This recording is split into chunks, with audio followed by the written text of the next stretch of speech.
My name's Adele Onyango and welcome to another episode of Legally Clueless. No, seriously, I have no clue what I'm doing, but I'm pretty sure I'm not the only one. Hey you, welcome to episode 156 of Legally Clueless. It's absolutely awesome having you as part of the Legally Clueless fam. If this is your first time ever listening to this podcast, audio episodes like this go out every single Monday. And if you head over to our YouTube channel, that's at Legally Clueless on YouTube, there's a link in the show notes. You can watch season 1 and 2 of our video series and our tour series as well. And if you want to share a story on this podcast, all you have to do is fill out the Google form. There is a link to it in the show notes. Okay, I think I've given you a bit of a tour around. We're going to structure this episode a wee bit different and jump right into the song of the week so that I can catch you up on my last week. All right. And this week, oh my goodness. So I met this particular South African artist in Dubai and initially thought he was a rapper, but he is a vocal. You know what? Let's just call him an artist because his art manifests differently. But he has the most beautiful voice. His name is Versatile and the name of the song is Kue. The first night we hung out, he shared the song with me, but I never asked what it's about, blah, blah, blah. I just went back to my room and got to listen to it and I was hooked. Oh my goodness, I was so hooked. So the next night I was just like, you have to tell me what the song means.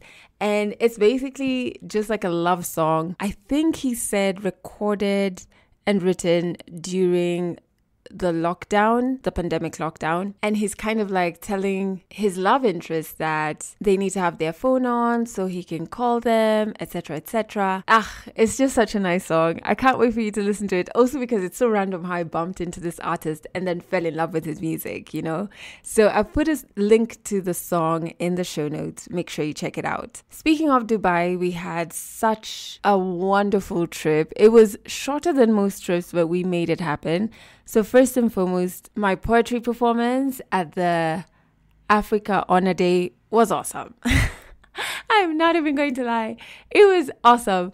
I did a piece with a Ghanaian poet called Chief, and it was crazy because we were both writing in our respective countries. I think we only had like 2 WhatsApp video calls. One to just talk about the logistics of our trip, because we were getting our tickets so late, etc., etc., and the other to think about the concept we wanted to write about, because we didn't want our pieces to feel disconnected.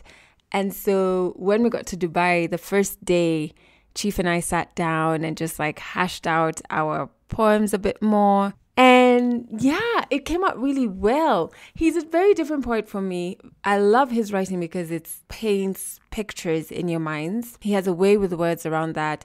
He's a lot more expressive performer than I am. I think I just let the words carry the poem, but we still managed to sound so in sync. And it was so awesome afterwards having different people come up to us, give us their cards, like, hey, we want to work with you guys. And there was another writer, I'll never forget her name, Maria. And she actually came up to us and she was crying. And she said she normally writes about Africa, and hearing our piece on Africa just really moved her. The words really moved her. And that, I think, was the first time I was like, oh my goodness, like my poetry can touch people, you know? It's quite something. So anyway, that was really awesome, really exciting. The entire trip was very interesting. Shout out to... I think I saw one comment on my Facebook where somebody was saying, oh, so you didn't carry your little clothes. Anyway, so found out Dubai is a lot more liberal than I thought it was. The first day I left my room and went outside to meet everybody, and I was like in a top and jeans and like a cover up. And the first person I see is in the tiniest pair of shorts ever. I was just like, wait, what? Anyway, so they are pretty liberal, except for specific places. Obviously, you're not going to disrespect a mosque and go in dressed in a particular way, but a lot more liberal than people think, I have to say. I did actually prefer Dubai Old Town to like the new shiny areas, just because I felt the old town had like a bit more soul, a bit more of a story. The skyscraper stuff, I don't know. I think this is the first time I was realizing that doesn't really appeal to me on like a tourist level.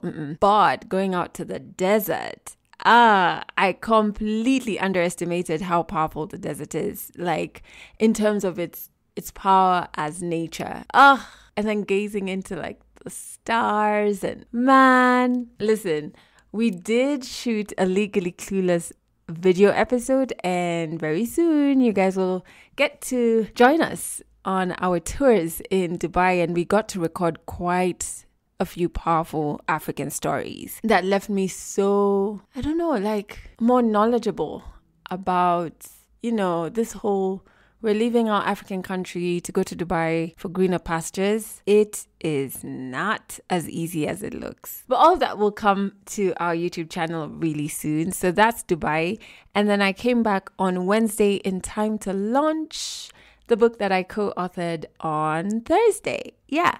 So this book is Our Broken Silence. In the last episode, I read you a snippet of it. The launch was spectacular. It was amazing. We had the Honorable Chief Justice Martha Koome from Kenya, Chief Justice in Kenya, come and just launch the book, and she had so many kind words. And what was so weird, man, is that so she did her speech, cut the ribbon, woo, celebration, the book is launched. And then I do my speech and I read a bit from the book where I talk about telling my mom that I had been raped. And then afterwards, I don't know, I think I mentioned my mom's name. I can't really remember. This was the first time in a speech, like I lost words, I cried. Man. Anyway, so when I got off stage and like we had like a break, the Chief Justice comes to me and she's like, "Are you Richard and Mary Onyango's daughter?" So my late dad's name was Richard. And I'm just like, what? Yeah, he was a lawyer. And she's like, "Oh, that used to be my friend. We used to practice together." And it's just like, how small is this world, you know? So she has a couple of projects that she wants us to kind of be part of, which is great. I think we have a very powerful book with us here. And I just can't wait for you to be able to read it. And in case I haven't told you what you can expect in the book, it is diary entries from survivors of sexual violence. So I have a whole chapter. My co-author Lanji has one as well. And the diary entries date back from like pre-colonial times to present day, not only from English-speaking communities, but also Somali. We have entries from what happened to Indian women back in the day during colonization here in Kenya. Some stories were in Kikuyu, we had to translate them. Some of the stories are from like support systems of survivors, so nurses, people from the legal side, family members. It's a really powerful book, and we just hope it's going to be, or rather going to spark a renewed fight to end sexual violence. So I'm going to tell you how you can get yourself a copy. So if you're in Kenya, we are exclusively at Somanami Books, and I love this place because it's actually like a femme space, so it's completely in line with who we are and what this book is about. They are, if you're in Nairobi, at Greenhouse Mall, which is on Gong Road. But if you don't want to go there, what you can do is go to www.somanami.co.ke to order online. I'll put a link to it in the show notes, or you can WhatsApp this number +254 705 548 052. Again, I'll put that number in the show notes, and they will deliver the book to you countrywide, wherever you are in Kenya. The book is retailing at 2,500 shillings. And remember, all the proceeds go to two funds. One is a microfinance fund that's created by my co-author Lanji to help give legal services to survivors of sexual violence. And then there's my program, Safe 247, which is a free group therapy program for survivors of sexual violence. So that's where the proceeds go. And yeah, I'm really excited about it. I'm really proud about it. It's quite an overwhelming journey to be going on. I feel like I'm losing my mind a bit, but nonetheless, it's a powerful journey, and I would really love you to be able to be part of it by getting the book. If you're not in Kenya, by the way, gosh, I forgot. If you're not in Kenya, the book is on Amazon. I put a link to the Amazon page in our show notes, so you can order it there. All right, let's jump into 100 African stories. I was really conflicted about whether I would call this an 100 African story or a random convo. It's like a bit of both. It's a story by my friend who I've known from primary school, Angela. She has all of my secrets. And I love that she agreed to be on my podcast, just like a joke, man. She talks about just various experiences she's had when it comes to dating and relationships, patterns she's learned that she needs to break, and of course, Tinder and how that just didn't work out. 100 African stories on Legally Clueless. Stories from Africa. So my first ever toxic relationship, I'd say. I dated this guy for about 2.5 years, roughly. And we thought we were the perfect thing. Like, we had a lot to prove to the world. I mean, being together and how we were going to stay together. And I think that's sort of inspired, like it became lax, yeah? So for a while, we were in that honeymoon phase and things were good and we were getting along well. We moved in together. Then things just cut off. I would say that's my first toxic experience in a relationship, and it was emotionally draining. I think that was the toxic part of it, not me able to be me just because I'm trying to fit into this other person's life, or trying to make this other person's life easier while I'm sacrificing my own. Not being heard, communication was the problem. And things just sort of deteriorated. We were not talking in the same room. And I just decided to leave, which I think was harder than actually being in the relationship because there was so much at stake. And what are people going to say? You guys thought you had the world figured out and things like that. But I realized that I had to do it for myself. Otherwise, I was going to go mad. So I packed up and left. And I think because I had a lot of leftover emotions or leftover love or leftover feelings, I rebounded really quick. Within a week, I was seeing someone else. And I felt like I had reached, So I started dating this guy, and it was nice as well.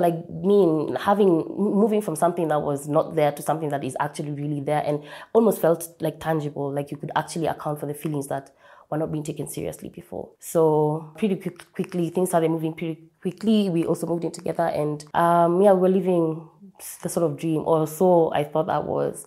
But for a while, then after that, I felt like I don't think this is something that I wanted to do, and not so quickly. So I up and left. I woke up one day and I just decided I don't think I want to do this. So I moved back home, and for a while I was like, it's okay. That family, being around family was nourishing in itself, first of all. And then I just decided you don't have to be with someone to feel like you're full, I guess. So I moved back home for about a year, and then I moved out. And then, for a while, I think I established a pattern and sort of just went into dating without any basis or structure of trust or structure of this is what a girlfriend is supposed to do. And I think it's just because I felt like no one could fulfill me the way I wanted or felt like I should be entitled to. So you can say for a while it was like that, in and out of flings, if I can call it that. In and out of flings, but then you start to catch feelings and things become complicated. So that's when I knew what ghosting was, and I was ghosted a while, but then that's when I realized because of feelings, stupid feelings, and imagining that you can be in relationships without calling it a relationship, it's a scam. So that was 2018. So I was in a pretty, I'd say it was like a blur area of what the dating game or the dating life is and stuff. Anyway, then I entered into another relationship with someone who was younger than me, and I thought, okay, maybe now I can teach this one how to love me. They it was pretty nice. It was exciting because I'm like, okay, there are new things out there that I don't know about. And it was very nice to also experience that from, I would say, a backward point of view. But looking back, at it, there were so many things that were wrong, but I, of course, decided not to see or chose not to see. Well, I mean, why should it be so exciting? For one, I think that's a red flag. Or looking at it from now, I think, that's one of the red flags. You need to be serious, first of all, before you can start enjoying things. But I think we enjoyed things before we were serious. But just looking back, that time it was pretty sweet. It was a nice thing, So I think we had that structure laid down first. I think we'd have, he'd be picking me up right now. But anyway, so that's now another pattern. I mean, I was saying, it's trying to be emotionally available, but without being available. But you only realize those things like when you look back and not when you're in the moment. So I think that's one of the things that deteriorated that relationship. And then, anyway, I was seeing this, I wouldn't even say seeing. I was with this guy. It was weekends mostly. And I think it just stemmed out from when I was not single. And I think we just had a friendship. But when we realized, we get along well, we connect on different levels, we talk about everything and stuff. So when I left this other guy and I was like, okay, now we can probably do this thing. I mean, let's be in this thing. But then it was not a relationship. That's what I mean by having feelings without needing to have the feelings. I think I started wanting much more, and I don't think he was in that space. So the ghosting was like, now it doesn't talk to me on Friday because I'm expecting to see him on Saturday. And then talks to me on Tuesday. I'd be like, okay, I hope you had a nice weekend. So I think, those are some of the things that went wrong. But I realized it's in my stead that I probably was envisioning that this relationship could be something without realizing that it's probably not supposed to be anything than you really want it to be. Okay, I really try to avoid the what are we situations. I try to suggest, like, what could we be? Which I think is wrong. Don't get me wrong. Which I think is wrong, but never like upfront, like, what are we doing? Because we knew when you were starting this thing, you forget, Then you're like, okay, that was last week. That was last month. Today, we are somewhere else. So meet me, so I think you just omit, because also the truth is so hard. You're like, what are we? Then he says, we? What are you going to do? So I think even just asking it up front, which should have been number one in my age now, should have been number one. But I think just that rejection or that, like, she's not a we. I think that was, we didn't have those conversations because, like I said, it was like weekends and just like stolen moments. So we kept those, we kept them pretty unserious. Like we were, which was pretty dumb for me to have feelings then. I don't know where they came from. But then, of course, there's occasional like PMS period. And then you send a long ass text, a whole PDF. And still not asking what are we. You're just like, yo, I feel you, I know you feel me, but never, which was pretty dumb. But so that was my first encounter with ghosting, me being the ghostie. Anyway, so moving from that fling that wasn't a fling, that was a fling, and I guess we stopped talking for a while. So I was like, okay, since we are not anything. So I moved on and I happened to meet a younger guy. I think I met him through a colleague. So we started. We used to talk, but it was, like, I'm like, what am I telling this guy? I know he has younger chicks. So I just was casual about it. But after a while, it became, like, interesting. Like, this could be something. Well, I don't know what happened. But anyway, we're in a relationship, I guess. But it was nice. It was new. It was exciting. So, that's what happened. And we dated for a while. What was different? I'd say, okay, for, I guess, common sense wise, now you're kept up to trends. Like, you know what's going on, without having to look for it or being interested in anything. It just finds you because this guy knows everything. I don't know. There was also some mystery. And also, I was like, been there, done that. So let me show you how to do that. So there was that.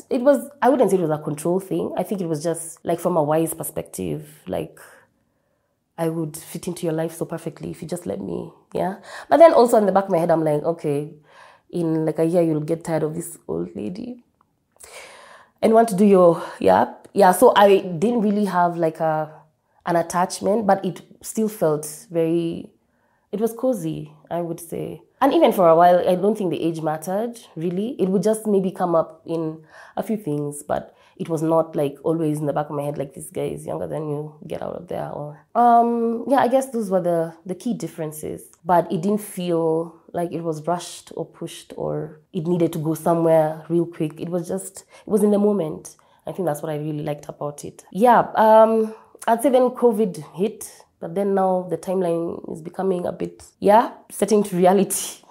So then COVID hit and I guess working from home and being at home and things like that, I think it just went a bit overboard and we got too used to each other. And I didn't want to necessarily have to look like I was taking care of someone because I also wanted to be taken care of. Chicks are crazy. So it just wore its time out. And yeah, we just grew apart, and I felt like, okay, I think I can let you go. It's okay. It's fine. So I just told him, okay, bye. And he packed his things and left. Yeah, and it's been quite a while since that. Yeah, and that's how that went. I miss it, but I don't miss it for, I think, the right reasons. I think I miss it because, well, it's nice to belong, or it's nice to have someone, or it's nice to have your person and things like that. But sometimes when I'm by myself and I sit, I'm like, I can be my own person. It's okay. It's fine. Yeah. And I think that's where I've reached and realized. So I don't regret like some of those things. It's just, I feel, yes, of course, there's a pattern. And my thing now is like to try to erase it or get rid of it or just see what else is out there. The pattern necessarily, okay, let's call it a pattern, yes. But the ingredients are different for the points of life that I've encountered. I think, okay, this might sound so like I'm blowing my own horn. I think I'm so giving. That's the problem. Emotionally, okay, I wouldn't say physically, okay, physically. But all the giving is there, and I think I give too easily. So then, I don't know why I'm being punished by being taken for granted or advantage because of that. Yeah, I mean, I'm just a natural, you know? Yeah, so I think, or what I feel, but this is just blaming the other person, is then they get used to that nature and then think it's there forever. I mean, she's going to give anyway, so let's just be. Yeah, let's not do it. Yeah, but which is strange because if you try to erase or break that pattern, aren't you getting rid of yourself? Are you destroying what you are already? And then in these 30 plus years, then what are you going to be?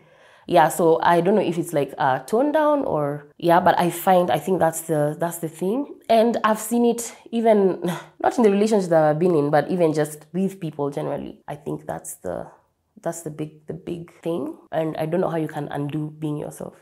Yeah, so that's one. But another is, I think, just overthinking and trying to stick to things that you know are not for you and try to just circle in that, like, this could be something. So just take your time, like, look at it from another angle. Try to, there's no time. Yeah, I think I should have realized that early, and I think I'd be somewhere else or wouldn't have that too much selflessness. Yeah, I think if I realized those moments when they happen, then I think that would dissuade me from falling into the same things that I do. So yeah, I've lived with two people, I could say. Yeah, I think it does affect the relationship, but it could be for better or for worse. You know, you could be there for this person, or that person could be there for you in that daily, and you feel like that's a thing. But also, I feel like there are people who shouldn't do this just because you want to see this person every day, because sometimes that's a curse. But I think you need to realize this, like, in dating. And I think I probably rushed those two particular. And there could have been so much more I'd have learned if we were apart. But love tells you, this is the guy, please just want to be with him, want to wake up every day next to him, want to cook for him, those things. So it's sort of like, it plays on you differently. Looking back, I probably would have waited, maybe in both instances. First, there'd have only been one instance if it went right. Yeah, but I think I would have waited, and I think it does affect the way people see each other. You're at your worst, I guess, because you're vulnerable, you're at home. Yeah, so I think it does affect. And also, like what I said about just being used to someone, and then you think that they'll just be there all the time, your beck and call. When they get home, it's just you, things like that. So I think you need like a refresher, I think every instance or so, just to be like, okay, yeah, I know we are doing this, and which people don't realize. So I wish that I had that time, or I had taken like a space to, sort of figure that out. And maybe even that's why I'm scared of probably meeting someone who I'd be like, yeah, and if we get married, we're living together. I'd be like, you live, that's it. Leave this, we can be married, but... Yeah, so I think, it does. It does plays a huge role. Then I decided dating was not for me. I was like, you know what? This is too much effort, first of all. It's too much to get someone on the same page with you. It's too much to even hope or think that someone is thinking the same as you and wanting to do this. So I was like, why not? Let's join Tinder.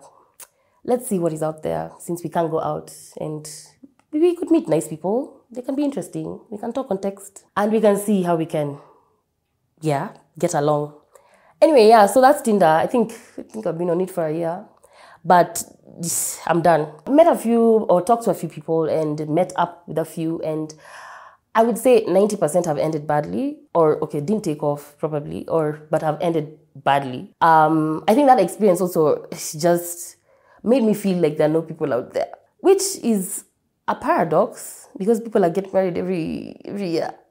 Yeah, but I think that experience also, I mean, based off my past experiences, I don't think I would give him a lot of effort or feel like I need to give a lot of effort because I'm like, it's just going to end in premium tears.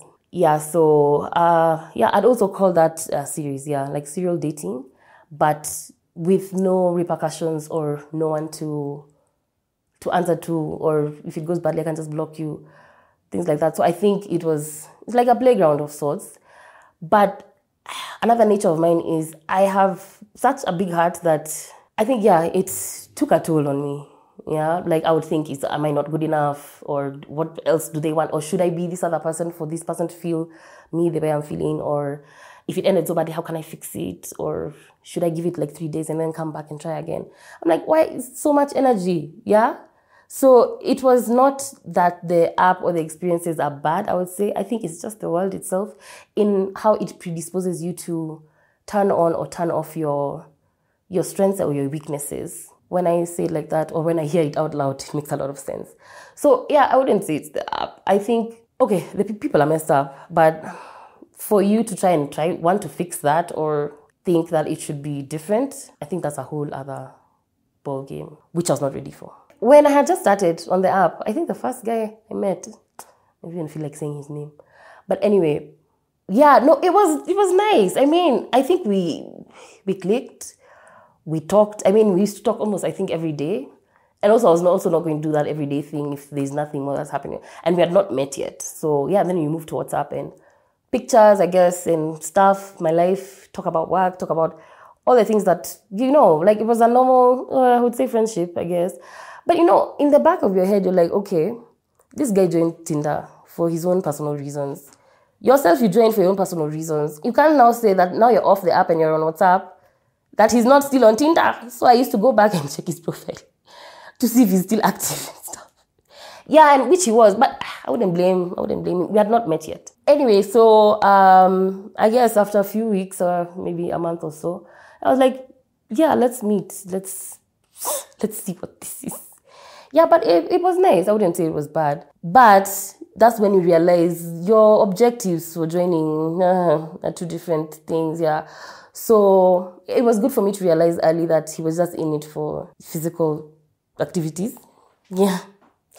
And if that's not your first, if you're not aligned, those things can go south really quick. Yeah, because I was in it for, I guess, companionship. Like, that I loved, having someone to talk to who is different from people you talk with, and you're also sort of trying to see what the pool is like. But if your first objective for both of you is different, I think things go south. Yeah. So the sooner you realize that, I think the better. But then that comes in the aspect of trying to fix that. You're like, okay, fine, he wants physical activities, but maybe we can make that number 2. Let's see. Yeah. But you trying to fix that or trying to make that like switch around is a lot of effort. Yeah. So I think when you venture safely. Yeah. Or just make sure that, your first objectives with each other are probably in line.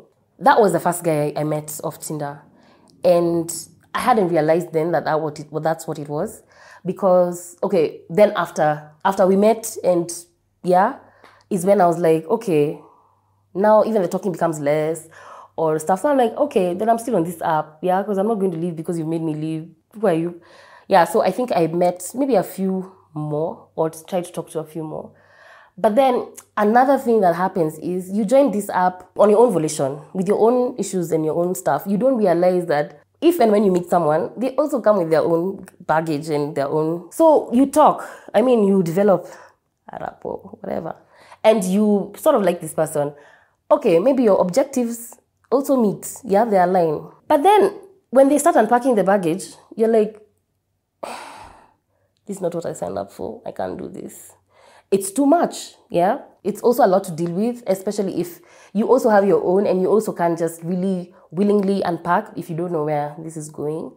But then you need to balance the seesaw. But if you don't do that, then it tends to like flip on the negative for you. So I think I've met, two who had too much baggage to deal with. Like I was not ready for, I can't, because I'm also, whatever I'm reeling from, for me to be on this app, yeah, it's also going to be a lot. Yeah, so I also don't think I reached that point of necessarily being free or letting my walls down and stuff like that. And those situations got to me and I was like, then maybe it's a me problem. But I'm like, but you have so many issues. Like, give it to me one at a time, first of all. Not like let everything down. I'm like, okay, people go through it.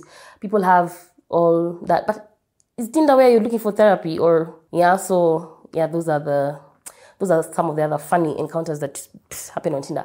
So I left Tinder for a while. And then I found that I have free time. I was like, what did I used to do in this free time? And then I had ghosted and blocked people. So I was bored. I'm like, let's go back with a new profile and see if, the data will align properly and you meet a different set of guys. Yeah, so then I dabbled in it for a while and still had conversations and met people who were, if not creepy, strange, if not strange, just different. And one thing for me that is, okay, how I single out people from the beginning is, first of all, grammar. If your grammar is very horrible, and especially on your bio, thanks, it's okay, it's fine. I move on from that. And then we go to talk and then you speak even worse than what was in your bio. I'm like, you know what? Thanks for making this extremely easy. And I move on. But I found it was a lot of that. So I'm like, in this free time, I can just develop another hobby. So I quit Tinder. I was like, if they find me, they'll find me. If curfew stops, we'll go out and we'll see. Yeah, so I quit because it was excessive. It's becoming like a sport, like you have to wake up and think this is a new day to accomplish new things. Like it's never that serious. Yeah, so I have a new hobby which has taken up Tinder time. I found that I can fill that time doing other things. Yeah, I don't need that. It's crazy. Anyway, I think what I'd do differently, or if I knew this, what I know now that I wish I knew then, which is so. It's been oversaid and it's been over expected. I think put yourself first is the major one that I've learned, because I feel like within those relationships or even those situations where I'm trying to meet someone new and we're getting to know each other and I always feel like they should be comfortable before I'm comfortable. I'm like, that's bullshit. I think you need to be at peace with yourself or self-aware of how much you need to be there for yourself first before you can be there for these other people. And I've started with the serial dating side first because those are the ones that really awoke many of those feelings. But I feel like even in my serious relationships where I was with someone and I knew it was going somewhere and they even met the parents and we were going to do things.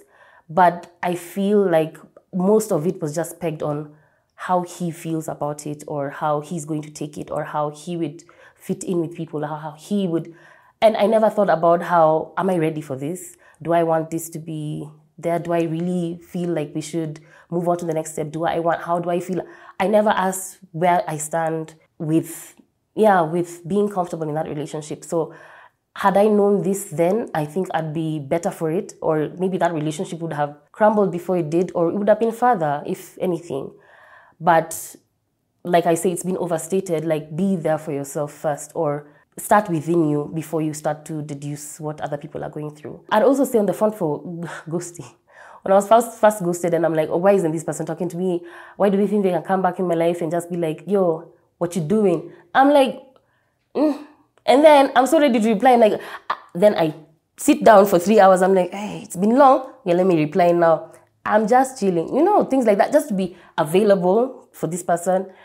Then I'm like, you can do the same thing. If you don't feel like talking to this person, Safaricom will not tell them that you're not going to talk to, things like that. And I felt so empowered, like I can do that or block and not care. I wish I knew these things before. But I used to be like, maybe they're waiting for my text, or if I don't text them, they'll think I've died, or, and I really wish I had this superpower then. Because I'd be so far, because I've always wanted to be dependable or, okay, in my other facets of life, like at work with my family, I'm that person that you come to because I can do something. But in relationships, I think because they are someone else's son, they're not, they're not within your first ecosystem. You can actually be like, I'll reply next week, or I won't reply. And you can, it's empowering because you're just the same way you're waiting for someone to text you. I don't think it's the same way they're waiting for you to text them. So I wish I knew that before, because I'd have saved myself a lot of struggles and tears and stuff. So I think it just all boils down to you being your person for yourself before you try and be other people. I mean, be someone's person. Yeah, and then it now comes back full circle to all these funny people on Tinder. I think maybe there's like one or two who's probably straight, but they have all their issues, and you also have your own issues. But when you sit yourself down and have that conversation with, okay, this person is fine, and then they start unloading their things and their drama. I'm like, if I unloaded my things for you, we'd be somewhere else. Yeah. So I think in taking it in stride and just realizing that you also come with your shit, but it depends on how you want to be vulnerable with. But it's still you that you need to fess up with yourself and be like, this is also your junk. So are you ready to also now be? So I think I've had so many stories from people, and I'm like, I also have my stuff, but for me to own up to it, I have to come to that realization before I can give it to you. If you can't do that, then also it's something. So it's just that full circle of be there for yourself first, or be your person first before you try to be someone else's. Catch more African stories in the next episode of Legally Clueless. I hope you enjoyed that story, random convo with Angie on all things dating. I don't know, maybe there's probably some things that you connected with. I know one part that made me chuckle was when she was talking about Tinder and how grammar. She's like, that's always her red flag. And it just reminded me of back when my best friend Val was single and she was on Tinder, and she used to show me some of the messages that she'd get from guys. And I'm just like, what is going on? Why are we not communicating well? But maybe there needs to be a whole other podcast just on online dating and how wild or successful that is. Anyway, if you want to watch Angie telling this story, head over to our YouTube channel, check out season 2 of our video series. However, if you want to share your story on this podcast, all you have to do is fill out the Google form. There's a link to it in the show notes, and I will get back to you on when we're going to record your story. And remember to catch new audio episodes right here every single Monday. Catch us on Trace Radio right here in Kenya every single Monday, Wednesday, and Friday. Head over to traceradio.co.ke to see a list of all the frequencies Trace can be found on across Kenya. Ooh, don't forget, if you can, to buy a copy of Our Broken Silence. Details on how you can do that are in the show notes. But as for now, thank you so much for listening to the very, very, very end. I truly appreciate you. Thank you for being part of the Legally Clueless fam. That's it for this episode of Legally Clueless. You can share this podcast with your friends. You can keep it for yourself. I'm not judging. Just make sure you're here next week for the next episode.